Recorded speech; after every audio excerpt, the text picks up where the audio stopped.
You're listening to Love Talk Live with the relationship expert, Jaime Bronstein, only on LA Talk Radio. Hello and welcome to Love Talk Live. I'm your host, Jaime Bronstein, and today I have with me Mindie Barnett. Welcome. Hi, thanks for having me. Thanks for doing the show. So I was on Mindie's podcast, which was so much fun. It was so fun, yeah. The race for the ring. The race for the ring, which we are going to talk all about that and everything else that you do. And so we had so much fun. So I was like, you need to come on my show. And here you are. And crazy how I feel like time is going by fast. I don't know if anybody else does, but that I did your podcast probably 2 months ago or more. It was about 2 months ago. It feels like it was yesterday. Right. It was a really fun conversation for sure. Yeah, we got right into it about yeah. I was gonna say we were like February 22nd, and all of a sudden it's here. I know. I remember when we picked this date, I was like, oh, it's so far away. I think was it before the holidays you were on? I can't honestly, because we dropped them a few weeks after we record them. So I can't remember exactly. I should have checked that. But it's still live, everybody out there.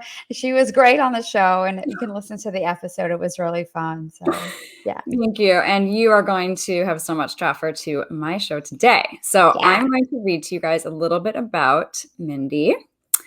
And then we will get into some topics. So after 10 years working as a television news reporter and anchor within the Philadelphia and New York regions, among other cities, Mindie Barnett decided to use her knowledge and experience in the media to help propel businesses and position companies as thought leaders. Mindie founded MB & Associates Public Relations in 2003 and swiftly garnered a great deal of clients in a short amount of time. Because of her vast knowledge of the news business and strong ties with key members of the media, both on the local and national levels, she was able to achieve rapid results and obtain countless press opportunities for clients. Due to these attributes, Mindie is now one of the most sought-after, respected publicists in the nation. Mindie's public relations credits include landing clients opportunities on Oprah, The Today Show, Good Morning America, Inside Edition, Live with Kelly and Ryan, Dr. Oz, The Doctors, InTouch Magazine, US Weekly, InStyle Magazine, USA Today, and MSNBC, and amongst numerous regional inclusions. So, Mindie, Thank you. Is there anything that you haven't done? Quite a bit. I actually want to go back to school to become a therapist like you. You do? Yeah, I do. I've been planning that for my fifth act. I'm starting school part-time online in the fall to get my master's in positive psychology. So I think I want to use that for the book writing and the keynoting and things like that. But yeah. Amazing. Well, mazel tov. Congratulations. Thanks. And your book, would you like to just, before we get into everything? Yes, actually, it's right here. I'm going to just grab it. Into this, I have two. So this is the one we're going to talk about today. Let me see if I could be like talented and Vanna White-ish and like put it in the right camera. It's called, oh my gosh, I'm so challenged. It's called Intermission, How Friendship, Fervor, and Faith Took Me to the Second Act. And basically the nutshell of the book is about embracing an intermission. I call it an intermission. It could be a pause or a pivot or whatever. Obviously is coming up in one's life. We all have multiple times when we need to make change. And there's often a pause between act 1 and act 2, which is healthy so that you can sort of like kind of ground yourself, take it all in, adapt to your quote new normal, get to know your new self, the whole nine. And in that time, I learned a lot about myself, more than I ever thought I knew. I thought I knew myself pretty well before I made this change. I write a lot about my divorce. So it's obviously tell everybody about what was going on in the intermission, why you had the intermission. So you went through a divorce. Sure. So I mean, there's a lot of different things. I was unhappy in my marriage. He was a great guy. He still is. I mean, he's still obviously breathing. We're very close. We're very good friends, now. And we were through the process for the most part too. It wasn't as ugly as some divorces obviously can be. I just felt for me, I was not being filled with passion and I wasn't really embracing life the way I was hoping to embrace life at that point in my marriage. We had been married for about 10 years and we had young children as well. And I really just felt as though I was about to hit 40, which isn't completely midlife, but close to that. So in my head, I sort of thought, well, I chose to be married. Obviously I chose to have children. They don't deserve to have a quote broken family. So I was trying to do everything in my power to just kind of like persevere and stick by the whole situation that I chose to be in. But then for a variety of reasons, I felt as though I could no longer do that after a course of maybe 4 or 5 years. And you have to read the book to find out. But I will say this, I while we didn't really fight, which was also part of the reason why I stayed married longer than I probably would have had we been fighting. We didn't have a lot of, I guess, visible love. And at the time, my daughter was about 5. And I remember she made a comment because he hugged me at one point after dinner one night. And she thought that was weird because she's not used to seeing that. And it really hit me that this wasn't like, this wasn't the kind of household I was raised in. My parents were almost grotesquely all over each other. Mine too. I was like, yeah. So that's a whole other, I probably was scored from that. But like I somehow between being like basically porn and not having any affection, there's I'm joking obviously, but there's a happy medium. And I wanted, my kids to emulate something more loving. And I didn't want them to think that was quote normal, which is, I guess for some families, maybe it is, but for me, it wasn't. I didn't want that kind of a relationship for them to look at. And I thought to myself, even if I never end up with anybody and I'm alone, at least I'll be happy with myself and I'll be able to give 150% of me to them. And that obviously they'll see that love. So that's sort of what kind of started the process for me to make that decision to end my marriage. But there was a lot of other things. Like it wasn't like I woke up one day and said, okay, I'm getting divorced. I had a business that I, as you mentioned, the public relations firm. I had young children. And there's some other turbulence that came into the mix and things like that. So I really sought help from traditional ways like seeing a therapist and so forth. I also went and I spoke with mediums and I kind of got guidance from the other side. And whether you believe in that or not, it just felt comforting to me to be able to do that. I also found solace in other ways that I now execute in my regular day-to-day. It got very involved in running because that was a really big stress reliever for me. And, read more like mindfully in books and so forth. And, really found a lot of therapy after the divorce, writing the book about my divorce, to be honest with you. Yeah. So yes, that's sort of like, it's just, I've had a lot of women, it's mostly a women's read. I had a lot of women come up to me through the process of the book tour when the book came out in 2019. And, it's still obviously going strong and all of that. It's now available in paperback too. The copy I showed you earlier is the hardback. But at any rate, they, came up to me at signings and were crying and saying how they really felt like that my book spoke to them and they weren't alone and they, were in a bad place. And, it doesn't necessarily just have to be about ending a relationship. For me, I reflect a lot about that because during that time, that was my intermission process, but it could be leaving a job. It could be going back to work if you're an empty nester, or, maybe you've lost your job from COVID and you're trying to kind of like reconfigure your life and using this time now to sort of figure out what your new passion is and your new path should be. Like a lot of people are reflecting right now, and that's basically an intermission too. So hopefully this book helps a lot. My whole goal was just if I could touch one soul with my story, then I felt like I served my purpose. And I've been able to kind of create a keynote around this book, a TED Talk style keynote that's more geared towards, believing in yourself and being a true leader. And it's launched into another book that I'm actually in the process of writing now. And it just went live on Amazon today for pre-sale. It's called You Don't Have to Be a Bitch to Be a Boss.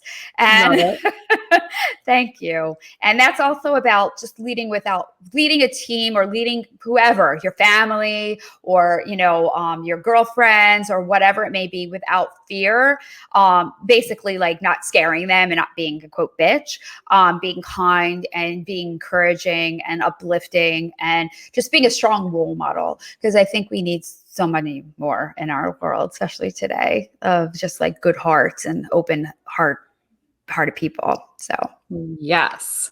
Okay, so I want to go back to the first book because we kind of skimmed. Oh yeah, we can totally talk about the first book, 100%.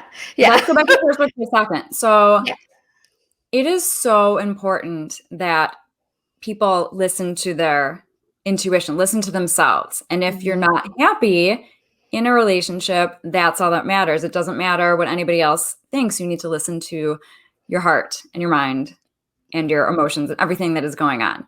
And it's also good that you listen to yourself, first of all, and then you wanted your kids to have a model of this happy marriage. And so many people stay in marriages forever, years, 20, 30, 40, till they die because of the kids. They stayed because of the kids. But it's so ironic because it's so much better. It's like happy, you hear happy wife, happy life, happy parent, happy child. Yeah. Happy parent, happy family. Yeah. Yeah. So no, I agree. I definitely do. And I also think, in addition to all of that, I think a lot of probably more women than men, not to be stereotypical, but I do believe, because I've heard it from friends and just in general, I think they stay married because of financial reasons. Like a lot of women, at least in my circle of, my community of women, for the most part, left their job to raise their kids. And now they're like basically homemakers and, very busy and loving their life in that way. But they feel like they're quote stuck because they can't go, basically like, but Mindie, you had a business and you were able to, and yes, of course, I'm very grateful for that. And it definitely took it was scary for me. I didn't have a partner anymore. I don't know how to change a tire. I don't know how to change the filter in my house. I have to call everybody for everything. I know. I mean, so yeah, I can pay the person to change the filter, but but I don't know how to do anything. So it's like still like scary when you're all on your own. It's different, so, but I do understand that that's obviously a valid concern for a lot of people and also a reason why people stay in a marriage. But I always say to them, even if it's just like, guests on a show that I've interviewed or whatever, I always say to them, come up with a plan. I didn't wake up one day and say, I'm going to start a new life and get divorced. I started interviewing attorneys.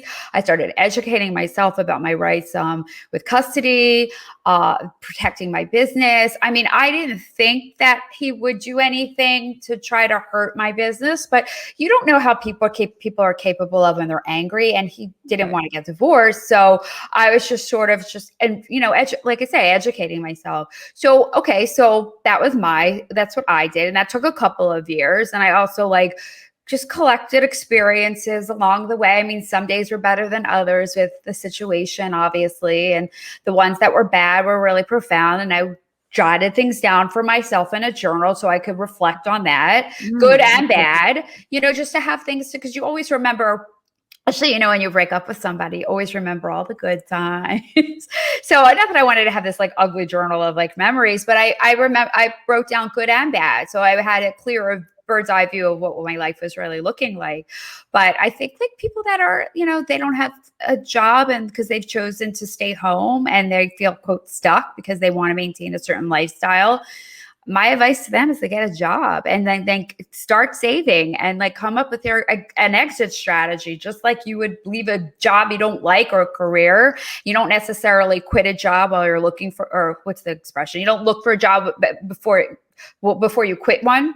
Am I saying this correctly? I think I need more sleep tonight. You wouldn't quit a job without having another one if you don't have to, right? I mean, unless you're I don't know, Paris Hilton or something like that. Most people have a source of income, right? Most people need that revenue stream. So my advice would be to, unless it's obviously a really bad situation, and you can't tolerate fighting or abuse or something awful like that, to just start preparing an exit strategy for yourself, just like you would anything in life. So Well, the Anyway. best teachers are people that have experienced things themselves. So you are, I mean, I can tell you're a very good teacher, and I'm sure you have already inspired so many people, and you're going to Oh, continue thanks. to I inspire hope so many people. so. And another thing that you said, which hopefully can inspire people to get out of a relationship that you're just not happy in, is the fact, whether you have a job or not, because you can get a job, is the fact that you can actually feel alone physically with somebody. You can feel lonely, even more lonely than you might feel if you were single. So you need to listen to yourself. And if you're feeling lonely within a relationship, that is a red flag right there. That's how I felt pretty much a lot of the days. And I often said to myself, if I'm going to be alone, if I'm going to feel alone, I'd rather be alone. I think it's worse when you're not alone to feel alone than when you are just straight up alone, if that makes sense. Yeah. It was like a pang. It was like a pang in my heart, like that I felt a lot, because I just felt like, I don't know, like I felt helpless, basically. I mean, now I'm alone, but I don't have a boyfriend or anything. There's a difference. It's like when you're alone and you're single, there's also the hope and the wonder. Correct. Exactly. Life is going to get better. Yes, that's exactly what I was. Yeah, thank you. That was my point. Like I feel like now, I'm alone, but who knows what tomorrow is going to look like. So yeah, but when you're married to somebody or you're in a relationship with somebody and you feel alone, you really don't have much hope unless you feel like, them becoming a cheater, which is a whole other ugly place I'd never go. So yeah. It just doesn't feel good, and you want to feel good in life. Yes, definitely. Okay, yes. I have a question, actually. Okay. I remember this when I was on your podcast. There was a guy who you had gone out with once or twice, and I was encouraging you, just go out with him one more time. I think we knew that he wasn't going to be your husband. Did you ever? Yes, I know exactly. I did. Oh, well, okay. Okay, so I took your advice.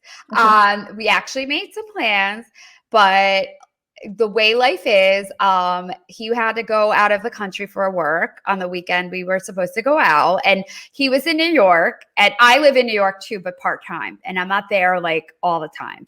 So wait, where are you? Right now I'm in New Jersey. I have a house near Philadelphia, and then I have an apartment, to make life even more complicated. And then I have an apartment in Manhattan. So my business has two offices, basically. We have clients kind of all over, but like the main hub is New York and the Philly market for the most part. So I go up to New York usually most weeks at the end of the week when I don't have my children. And then I stay there through the weekends that I don't have my children. So this one weekend that I had made plans with him, per your advice, he had to go out of the country. So that weekend was a flop. I mean, it was fun. I found other things to do. We didn't go out. Then the next weekend I was in New York that we could have gone out. And I was so busy during the week. The nights that I'm there, like I usually have work meetings, so I try to cram it all in, like stuff like that. So then the following time I had a friend come up, and then the following time I was sick, not with COVID, but just sick. And I didn't really want to go out in the cold. And in New York just started doing dining indoors again. So, and it's freezing here. It's not like LA. So I mean, literally it snowed today. So it's like Antarctica, more or less. Right. So I was like, I'm not going outside with a fever. Like, I don't have COVID. I know I don't have a test, but like, whatever.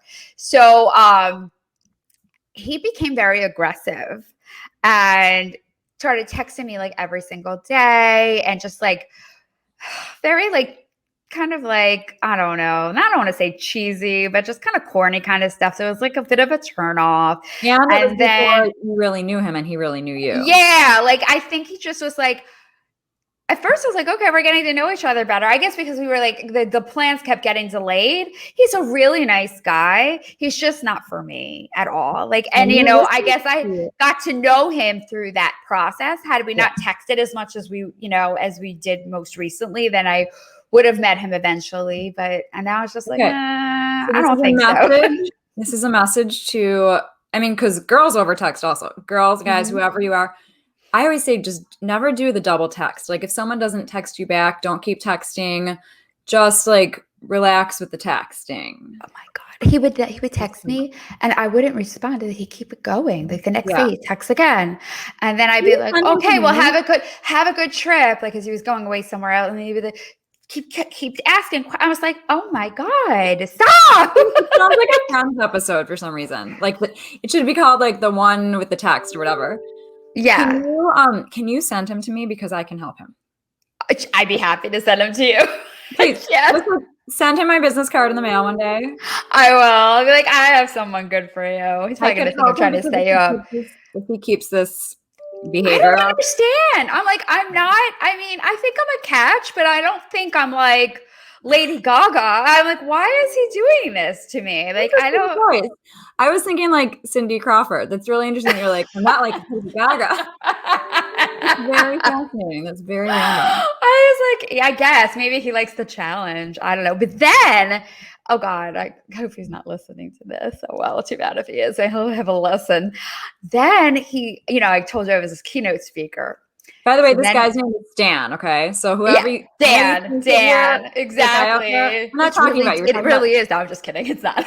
I'm talking about Dan. No, Dan. Okay, so Dan, then said that he has a friend that has this conference coming up, and he was going to pitch him to me. I guess he sensed my like pulling away. So I first was like, I'm very naive. I mean, and maybe he genuinely did. So I was like, I'm going to give him the benefit of the doubt of it, And like, so I started giving him, he asked me for my like pitch deck and like some information, and he was going to share it. And he kept saying, I will talk about it on Friday night. I was like, can you just like, like, it was always about like, tell me about it on our date. We'll talk about it. And I was like, right. So I was like, you're just dangling a carrot. Like, you just want me to like, you have to play that card to see if I'm going to go out with you. I just was like, that's crazy. Why would you want me to go out with you only because you're getting me a speaking gig? Like, I just sort of felt like that's sort of like using somebody. I would never want to go out with a guy that I thought was only dating me because he thought I could help him like with his career or something. First of all, I'm busy. I have other speaking gigs. But it was just the point. I mean, I was appreciative that I thought maybe he was looking to help me, but okay. So we said, and then he sent flowers on Valentine's Day. He did. Wow. I had no idea the story was going to be like this. So I'm just like, and it's so funny because when they came, I was like, oh, they're from my parents. They came to my office. They're beautiful flowers. It was very sweet. But it was just like a little inappropriate. They're really great because it gives you more stuff for your repertoire. I know it does. It gives me good material for the show. Yeah. Like, whenever people are like, I'm so frustrated with all these bad dates, I just say, you know what? Flip it around and look at it as a positive. You have like good stuff to talk about when you are on the date with the guy that you really do like. Yeah, that's true. It's fun. It was fun. So I was like, oh, like my assistant brought them in and I'm like, oh, they're so pretty. And she's like, oh, Mindie. And I'm like, oh, they're from my parents. And I looked at the card. I was like screaming. I'm like, it's from him. Oh my God. I had literally just told my whole office, well, all three of them, because we're like on like a hybrid schedule, like my woe, because he was driving me crazy and they heard me screaming in the office. Like, are you okay? I'm like, I'm going to kill this guy. He's driving me nuts. Oh my gosh. So funny. You should pitch your own story to Cosmo. You think? Yeah, I think like my dating debacles. Yeah, they should have a dating after divorce section.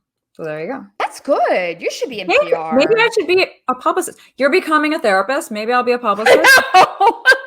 I think about these things. That's good. I like that. Maybe you could pitch me and I can like. I'll totally pitch you something out. Okay. I like that idea. That would be fun. So we covered the first book. Let's talk briefly about the second book, and then I want you to tell people how they can find you and everything. Okay. Awesome. Except stalkers out there. Bless your soul, but not. Oh, I love stalkers. I'm a professional stalker, I often say. I'm just kidding. Stalkers have a heart too, Jamie. I had a guest on my show recently, and she said that she was, someone had told her that she needs to put herself out there. Oh my God. So she literally said, any guys out there, you can slide in or you can DM me. So I was like, slide into your, so can guys, potential great, amazing guys out there, can they slide into your DM? Yes, they're great, and you have potential, and you have preferably a college degree. I would do because that's important to me, just to have, or intellect. It doesn't have to, you don't have to go to college. Just have some wits, but yeah, no, definitely. Or maybe slide into my DM and I'll vet them and I'll send you the good ones. That's a great idea. I love it. I have a lot of guys listening. I like LA. I always say I would love to live out there. I'll relocate one day. I'll be sending this to like Baseball America. I just made that up. But I'll send that this sounds to like good. things where golfing where guys might see it. Okay. Anyhow, second book. Okay. So this book is basically like a women empowerment book for the most part. It focuses a lot on why women look at other women as competition. And I share a lot of anecdotes about that, about different scenarios in my life where I have myself looked at others as competition and lessons I've learned from doing so, and how now, as an older and wiser lady, I really only compete with who I see in the mirror and the benefits of doing that. And I also explore a lot about being feminine in the workplace. I think in the time of Me Too and basically the fact that women are still a minority in the place of work in general. Doesn't necessarily have to be just corporate. I'm just speaking in general terms. I think a lot of women try to put their masculine side forward and try to hinder and hide the feminine side that women really should embrace, because that's what makes us special, I think, in that way. And showing empathy and compassion and kindness isn't a sign of weakness at all. Not to say men aren't all of those things too. Everybody has a feminine and a masculine side. But I think that women can be soft and they can be, empathetic, and they can be, I don't want to call them princesses, but they can just be themselves authentically and not feel that they have to pretend to be a tough cookie, so to speak. And the other flip is the fact that when you are trying to be a tough cookie, or if that is your MO and you're not taking my advice from the book or you haven't read it yet, I think a lot of women put on their bitch face. Frankly, they come off really tough and it's misconstrued. And then I think there's a nice pocket of women too that lead teams and lead like offices and lead, whomever with fear. They try to like make people cry and like be really mean. And I worked for one, like, you want to be relatable. Yes. I mean, my first job in PR, I left TV and I worked for a firm in Philadelphia for a very short time. And that woman that owned the firm was straight out of The Devil Wears Prada. And I write a lot about my experience in that situation because it's literally like put an imprint on me and kind of showed me what not to do and how not to treat people, which I never would have been that way anyway, because that's just not in my makeup, but still. So it's a lot about that. And just fun stories. It's a good read. It reads more like Intermission's a memoir. This is also a memoir. I do have like some studies and some things to back up a lot of the things that I'm saying in this book, because it's not all just about my life, but I'd say a good maybe 80%, maybe even 90% is memoir. So it reads like a novel and there's a lot of fun, juicy stories in it. I can tell that you have really good stories. Oh, thanks. I know. I often say my life is like the guiding light, or All My Children, or one of those soap operas. Except it's good. It makes it more entertaining and fun. Yeah, it keeps me on my toes. That's for sure. So one thing you're talking about being who we are, the feminine aspects of us, and I was thinking about how years ago I was watching a Patty Stanger Millionaire Matchmaker episode. Okay. I don't love the concept of the money, blah, blah, blah thing, but she's really good at what she does. And she had some really good things to say. And there was this woman once who was kind of bitchy, masculine-y, but trying to be that way because her walls were up and all these dates, okay? And she said, you need to just embrace the feminine, be a woman. Like, you're on a date, let the guy be the guy. You're the girl. Like, so totally. She trained her. Yeah. And then this girl, things started changing for this girl. She's like, oh, I can just like be myself and be girly. And she's like, that's what you need to do. Yes. People want you to be a woman and a girl. You're a girl. Be a girl. It's fine. Yeah. It's not wrong. Yeah. And it's fun to be a girl. Like, be girly and be just But regardless of who you are, be who you are always. Exactly. It's not for everybody. I mean, not everybody's super feminine, not everybody's super masculine. Like everybody's different, but I think, just be who your true self is, who you are, and just embrace that. But I think there's a lot of people that are feminine that just try to hide the fact that they're feminine, like they've that feminine side to them. And I think that's sad. Must be like also messages from whether it was their growing up, their parents, friends, work life, whatever it was. But that's not their, like someone told them that along. Yeah.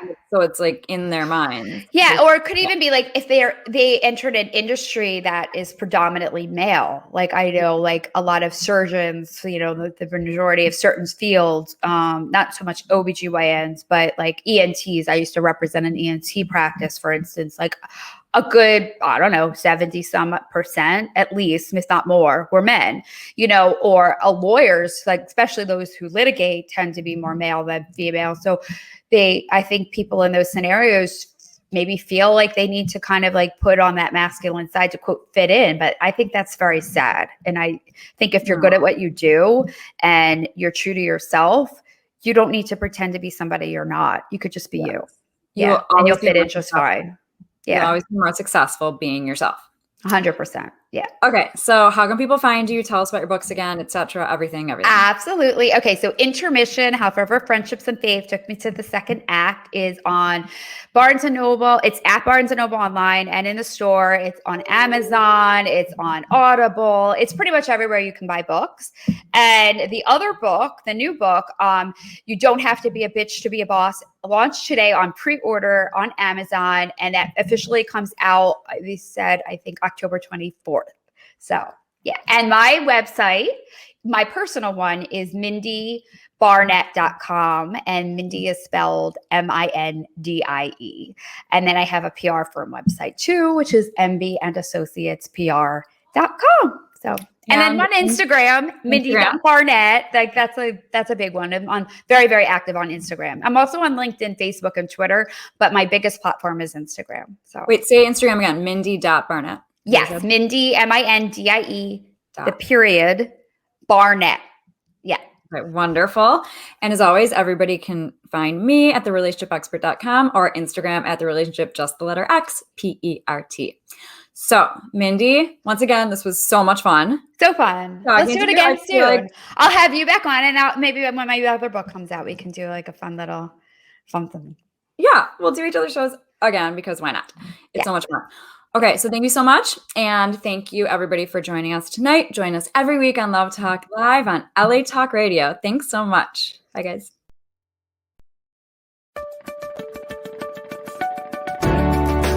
You're listening to Love Talk Live with the relationship expert, Jaime Bronstein, only on LA Talk Radio.